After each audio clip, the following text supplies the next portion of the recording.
Bom, a notícia bomba desta tarde, gente. O deputado federal Daniel Silveira foi preso hoje no Rio de Janeiro por desrespeitar o uso de tornozeleira eletrônica. O deputado foi preso em fevereiro por ataques aos ministros do Supremo Tribunal Federal e depois, desde o meio de março, foi autorizado a cumprir prisão domiciliar.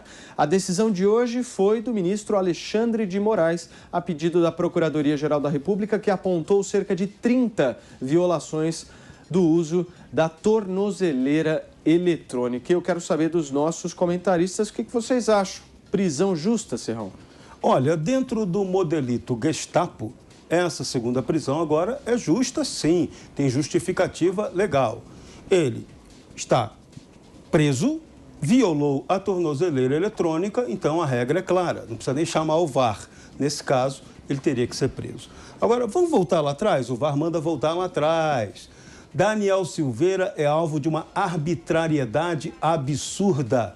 Ele não deveria estar preso como sendo um preso político.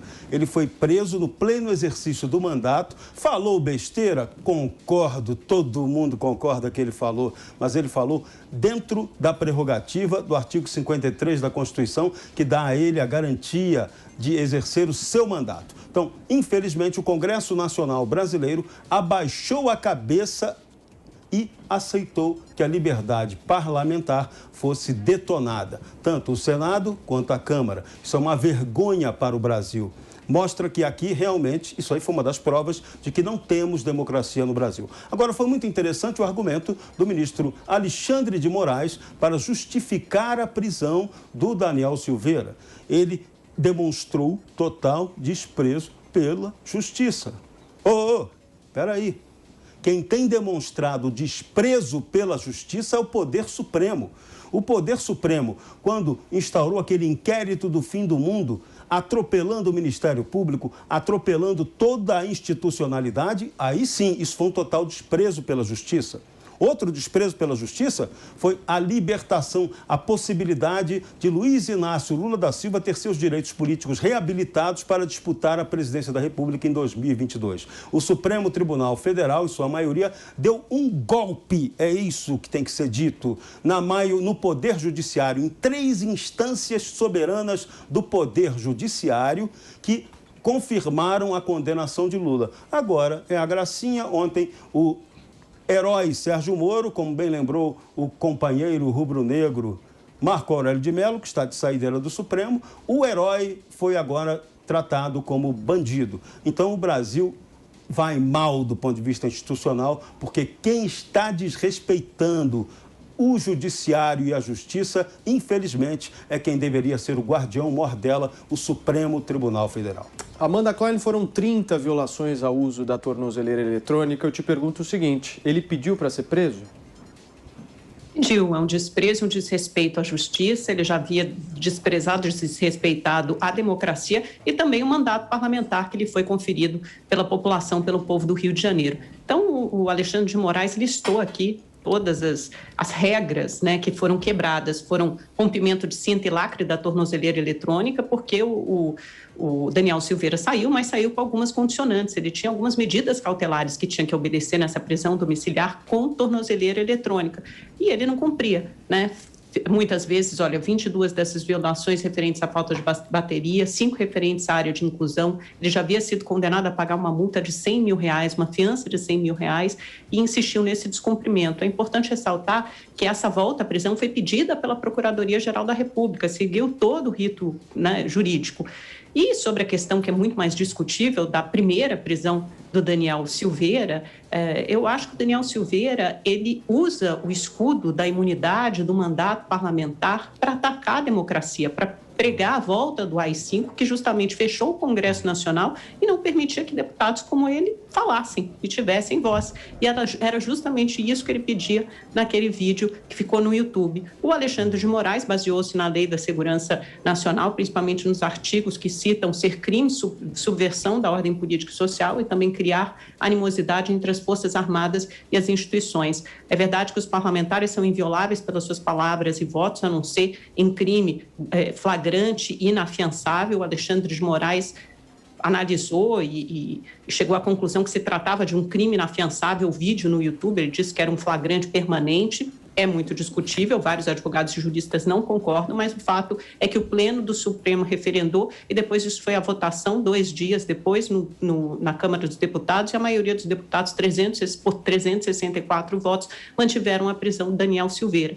O que não é possível é o Supremo aceitar sempre ataques à democracia, subversão à ordem, sem tomar nenhuma atitude. O que a Câmara deixou claro também é que não vai tolerar esse tipo de extremismo que prega a derrubada da ordem vigente. Esse recado já deveria ter ficado claro pelo Daniel Silveira, mas ele continua reiterando nas mesmas ofensas. Constantino, o que você pensa sobre essa prisão? Paulo, eu penso que nós vivemos no Brasil, quem está aí, eu estou aqui distante, com medo de até visitar, e sou muito sincero ao dizer isso, o Brasil vive hoje um estado policialesco, que tem um xerife, né? E assim denominado pelo próprio Marco Aurélio Mello, quer dizer, um colega supremo, né? Que relata um inquérito de fim de mundo ilegal, não é vício de origem, é ilegal e arbitrário, e que persegue pessoas, e que prende jornalista, que prende deputado rasgando a lei e rasgando a Constituição, como esse Supremo vem fazendo ao longo de muito tempo já, né? Essa composição do Supremo que temos hoje é a maior ameaça que temos à democracia brasileira e ao Estado democrático de direito. Eu vejo uma reação muito lamentável de pseudos liberais aí, né, espalhados pela imprensa e como formadores de opinião, dizendo no lugar de miliciano é na cadeia, ou então ele é radical, ou coisas dessa natureza. Qual é o crime cometido? É ser radical? É ser extremista? Então tem que prender todos os comunistas do Brasil. Meu Deus do céu, tem gente defendendo ditadura até hoje aí, venezuelana, cubana. Cadê a coerência? E outra coisa, ele é um conservador, a direita prega o império da lei. Sim, mas nesse caso não há lei. Nesse caso o problema é que a primeira prisão foi absolutamente ilegal, inconstitucional. Então, diante do arbítrio, diante do Estado policialesco, né, a desobediência civil muitas vezes passa a ser a única solução. Tem muitos militares que estão atentos ao que está acontecendo, mas ficam dizendo, até o próprio presidente, né? Não vão esticar demais a corda. A conclusão que o povo está chegando é que essa corda é bem elástica, né? Porque a turma do Supremo, os companheiros lulistas incrustados no Supremo Tribunal Federal que temos, né? E sempre é bom lembrar, indicados por uma quadrilha criminosa e sabatinados por um Congresso comprado pelo mensalão. Eles já esticaram muito a corda, né? Então, assim, é óbvio que eles testaram os limites e viram que a reação é só verborrágica, é só no gogó, é só na retórica, e estão avançando num caminho livre que faz as pessoas de bem no Brasil terem medo.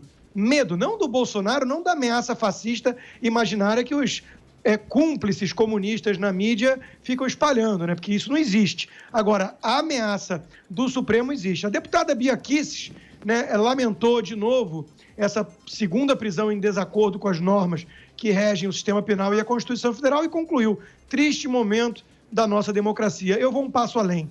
Que democracia? Bruna Torolai, eu te pergunto, o que você pensa sobre essa prisão? Esse que democracia do Constantino foi muito bem pontuado. De fato, a democracia brasileira ela é tão confusa que o caso Daniel Silveira mostra perfeitamente que muitos parlamentares confundem as funções, tá? O Daniel Silveira, ele sempre agiu como uma figura da base.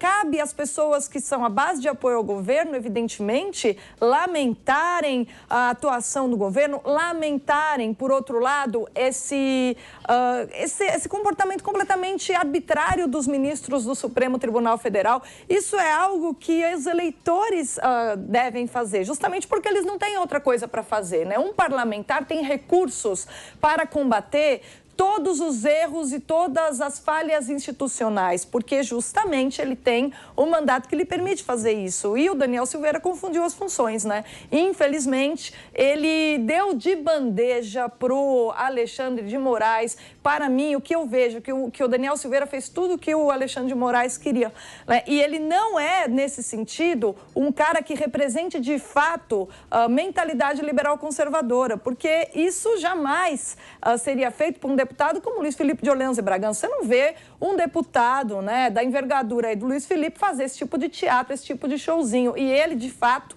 é a figura mais representativa do pensamento liberal conservador. Daniel Silveira me parece um aventureiro que, infelizmente, deu de bandeja para o Alexandre de Moraes brincar de arbitrariedade, como ele gosta de fazer, e, além do mais, manchar a reputação aí de muitas figuras respeitáveis da nova direita brasileira. Muito bem. E aí eu pergunto para vocês o seguinte, a Amanda Klein já está pedindo, e o presidente Jair Bolsonaro? Porque na primeira prisão ele não falou muita coisa. E nessa, será que vai falar?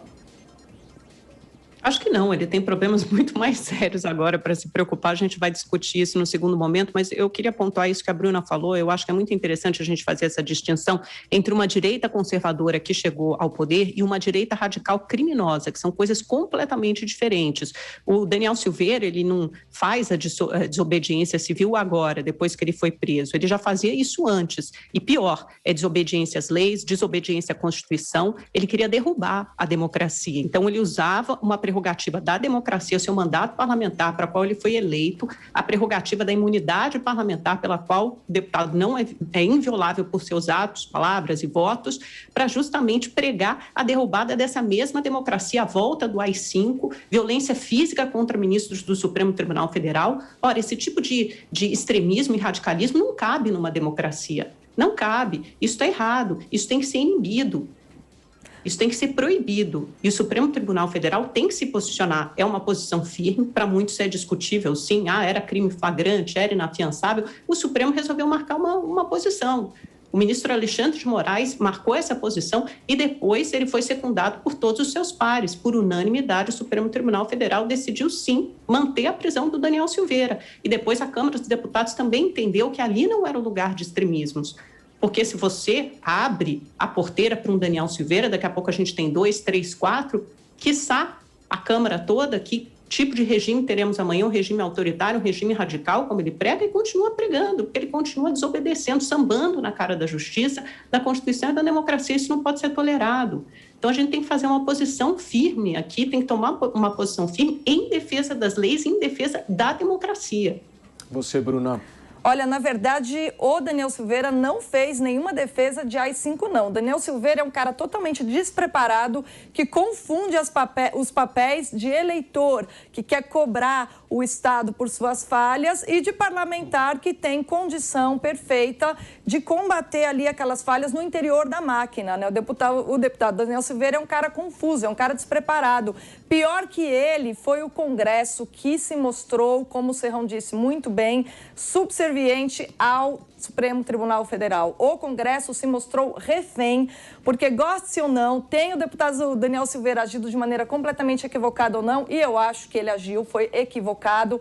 Ainda assim, ele tinha a tal de imunidade parlamentar. E se a gente fosse aí resgatar no passado a quantidade de besteira e a quantidade de despreparo que você tem em todas as vertentes do Congresso, Daniel Silveira, infelizmente, não é exceção. Tem gente que fala coisa tão grave quanto aquele, assim, tem comportamentos tão estúpidos e tão bobos quanto ele aí no Congresso, né? O problema é que, a gente sabe, o judiciário é seletivo. Vai lá, Constantino. Pois é, o que menos importa aqui é o teor da fala do Daniel Silveira. Se ele é um radical ou não, isso é o que menos importa. Pessoas que levam princípios em conta não adotam um duplo padrão aqui. Em primeiro lugar, né, o Supremo Tribunal Federal tem que ser avaliado essa composição pelo conjunto da obra. O Serrão já listou algumas coisas aí, mas eles vêm rasgando a Constituição faz muito tempo. E cada vez o uso do poder mais arbitrário, principalmente pelo xerife. Principalmente por esse que acha que as leis nascem da sua cabeça reluzente. Outra coisa, MST chegou a jogar tinta vermelha no prédio da Carmen Lúcia. Ameaça. Só que o MST pode, porque ele é da patota, ele é do radicalismo do bem. Nós estamos vendo um fenômeno muito curioso no Brasil, os democratas chineses, os democratas aliados de Nicolás Maduro e Fidel Castro. Quer dizer, é uma palhaçada. É uma piada de muito mau gosto que estamos vendo. E me é muito preocupante ver jornalistas e pseudo-liberais aplaudindo isso por ódio ao Bolsonaro. Estão passando pano para um arbítrio e um Estado policialesco. Né? Outra coisa, será que o Daniel Silveira representava uma ameaça concreta? Né? Alguém leva a sério isso? Tinha algum tipo de conluio? Tinha algum tipo de máfia organizada para agredir fisicamente esses ministros e tudo? É óbvio que ninguém leva isso a sério. Né? Então, de novo, estamos aqui partindo para uma coisa muito perigosa. Aliás, não partindo, né? Já chegamos no destino, talvez. Quer dizer, abriu a boiada e se pode fazer isso com um deputado, quem é que está livre desse Supremo? Serrão, em seguida, Amanda. Bruzundanga usa 2 pesos e 2 medidas dependendo do interesse ideológico. Vocês se lembram que o grande stalinista, aquele condenado por corrupção José Dirceu, disse que eles iriam tomar o poder novamente e que não seria pelo voto? Isso aí é uma manifestação atentatória contra os princípios democráticos. Alguém do Supremo Tribunal Federal, vocês ouviram alguém levantar a voz contra esse ser maravilhoso que até indicou ministros para o Supremo Tribunal Federal? Não. Então, é isso que nós temos que acabar no Brasil, com a hipocrisia. É preciso aqui restabelecer a lei, o império da lei. Aliás, o Brasil tem regramento excessivo. Está na hora da gente questionar o excesso de leis que temos, porque isso está beneficiando sempre quem?